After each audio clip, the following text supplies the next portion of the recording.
माता की जय जवान जय भीम।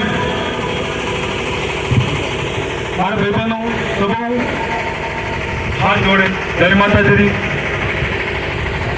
आप सबों ने आप जो कर रहा है, आप संगठित रह रहा, बहुत सही कर रहा, बहुत सही राह पे दे रहा आप।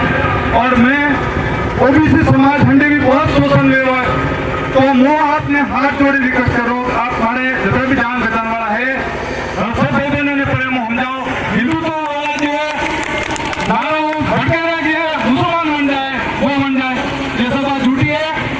और आपने कह रहा हूँ कि हिंदू तो अपन है जाओ कट्टर हिंदू हाँ होने का टेंशन है ही नहीं कि जो अब देवता है आपका भगवान है कुल देवता है सबने बोले ना आप उन्हें कहीं लड़कों कोई गम मतलब नहीं कंपीश नहीं बनना सारे सब आप ओबीसी समाज भी अगर एचसी हंडे समर्थन देगा तो एक बहुत बड़ी ताकत बनेगा और अपना बच्चा का कुमार तहसील में भविष्य उज्जवल रहेगा। टीएसपी मतलब अपराध नहीं होगा, सबने साथ मिल रहा है नौकरी बचाने जो भविष्य उज्जवल रहेगा।